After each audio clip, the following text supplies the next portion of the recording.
रात का समय था। हल्की बारिश हो रही थी। विक्रम तेज कदमों से गांव के पुराने पुस्तकालय की ओर बढ़ रहा था। चारों तरफ अंधेरा था। सिर्फ स्ट्रीट लाइट की हल्की रोशनी रास्ते को रोशन कर रही थी। जैसे ही वह पुस्तकालय के अंदर पहुंचा, वहां का शांत माहौल उसे थोड़ा अजीब लगा।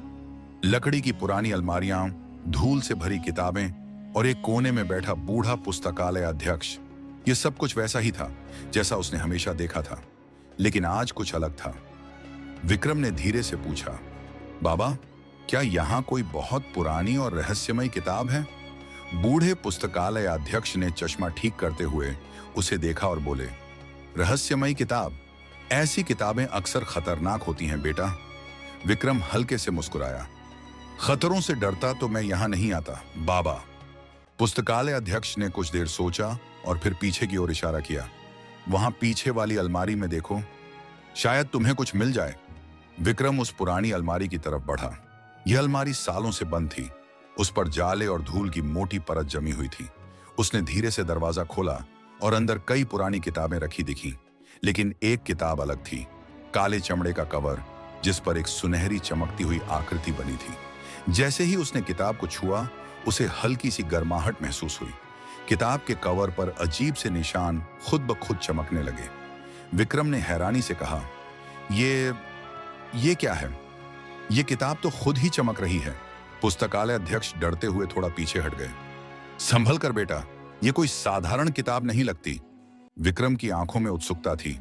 यही तो मैं चाहता था, कुछ असाधारण। जैसे ही विक्रम ने किताब खोली, पन्ने खुद ब खुद पलटने लगे। ये नजारा बेहद चौंकाने वाला था। किताब के अंदर लिखी भाषा उसे समझ नहीं आ रही थी, लेकिन अचानक कुछ शब्द चमकने लगे। वह धीरे धीरे उन शब्दों को पढ़ने लगा। जिसका अस्तित्व समय से परे है, उत्तर उसी में बसे हैं। इतना पढ़ते ही किताब से हल्की सुनहरी रोशनी निकलने लगी। पुस्तकालय अध्यक्ष ने डर कर कहा, हे भगवान, ये तो किसी प्राचीन शक्ति की किताब लगती है। विक्रम गहरी सोच में पड़ गया। समय से परे? क्या ये किसी प्राचीन जगह की ओर इशारा कर रही है? जैसे ही विक्रम ने किताब के पन्नों को ध्यान से पढ़ना शुरू किया, अचानक कमरे की सारी लाइटें झपकने लगीं। हवा में एक अजीब सी गूंज उठी और किताब के पन्ने तेजी से उड़ने लगे। खिड़की अपने आप खुल गई। बाहर तेज हवा चलने लगी। विक्रम ने घबराकर किताब को कसकर पकड़ लिया। उसकी आंखों में हल्की नीली चमक आ गई थी। पुस्तकालय अध्यक्ष घबराते हुए बोले, विक्रम, इसे बंद कर दो। ये किताब कोई जादुई शक्ति लिए हुए है। लेकिन विक्रम की आंखों में अब डर नहीं था, बल्कि एक नई जिज्ञासा थी। उसने धीरे से कहा, नहीं बाबा, अब मैं इसे नहीं छोड़ सकता। ये पहेली मुझे कहीं बुला रही है। विक्रम ने किताब को अपने बैग में रखा और बाहर निकल आया। हल्की बारिश अब थम चुकी थी, लेकिन हवा में अजीब सी ठंडक थी।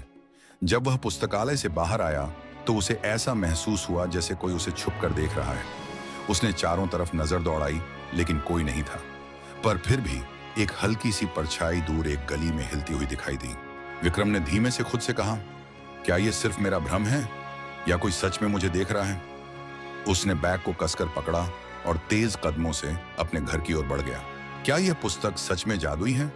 विक्रम के हाथ में जो पहेली आई है, उसका मतलब क्या है? और वह परछाई कौन थी? अगले एपिसोड में विक्रम पहेली को हल करने के लिए गांव के प्राचीन मंदिर की ओर जाता है, लेकिन वहां उसे एक अप्रत्याशित खतरे का सामना करना पड़ता है।